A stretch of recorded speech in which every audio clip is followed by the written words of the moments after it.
तस्वीर में एक कलयुगी माँ है और उस माँ का प्रेमी। कल कोर्ट ने इनको फांसी की सजा सुनाई है। क्या किया था इन्होंने? बिहार के मधुबनी जिले का गांव है नाहरी। वहां के रहने वाले प्रमोद कुमार 2018 में अनीता कुमारी से इनकी शादी हुई। 2 बच्चे इनको हुए, एक बेटा एक बिटिया। बेटा 4 साल का था, बिटिया सृष्टि कुमारी इसका नाम था। बिटिया का 1.5 साल की थी। बेटा प्रिंस कुमार। प्रमोद कुमार जो है ये कोलकाता काम के लिए चले गए। मर्द है, निकलना पड़ता है घर से। गांव में काम नहीं है, बच्चों को पालना है, घर की जिम्मेदारियां उठानी पड़ती है, निकलना पड़ता है मर्द को। और ये पीछे से औरतें क्या करती हैं भाई, पता नहीं इनके दिमाग में कौन सा फोड़ा फुंसी निकलता है, बस पूछो ही मत। गांव के बाजार में इस जयप्रकाश मंडल से इनकी मुलाकात हुई।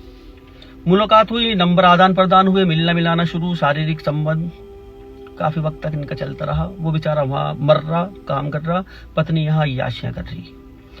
अब इन्होंने इरादा किया साथ रहने का। बाधा बन रहे थे दोनों बच्चे, इनको रास्ते से हटाने का इन्होंने प्लान बनाया। 3 जुलाई 2023 को अनीता कुमारी ने अपनी मई के ससुराल में कहा कि मई के जा रही हूं। बहाना बना के बच्चों को लेकर घर से निकली।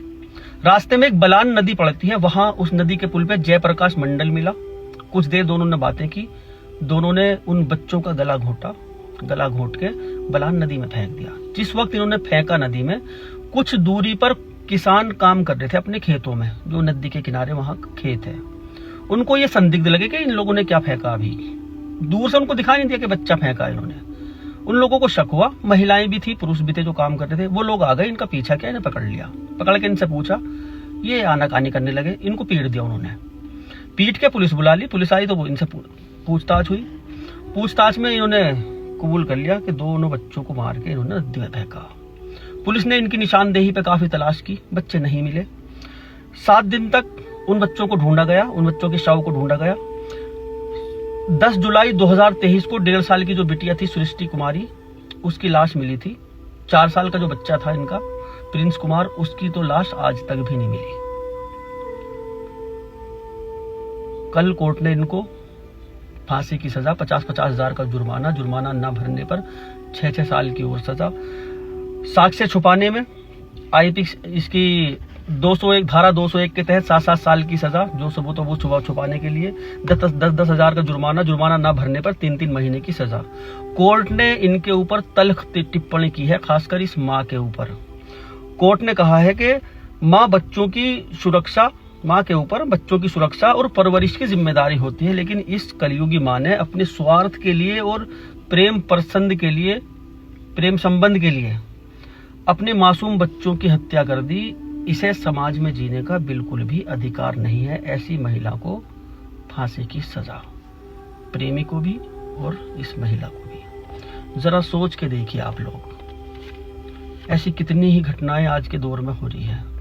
जरा सोच के देखिए कि बाप तो काम करने के लिए बाहर निकला हुआ है और उसके पीछे ये क्या गुल खिला रही है। वो किस जिम्मेदारी को छोड़ के, किस उम्मीद को छोड़ के, किस भरोसे को छोड़ के अपने घर पे जा रहा है और उस भरोसे को किस तरह से चकनाचूर कर रही है। जरा सोच के देखिए।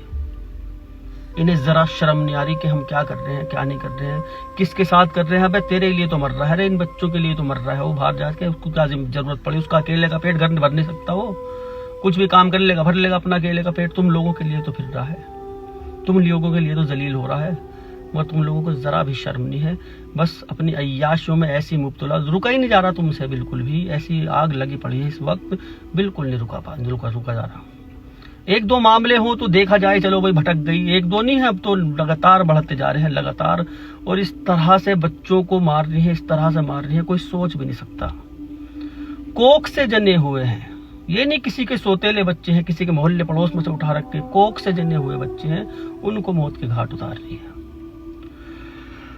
शर्म आती है सोच के भाई, कैसी माएँ हैं ये। खैर, ख्याल रखिए भाई लोगों अपनों का।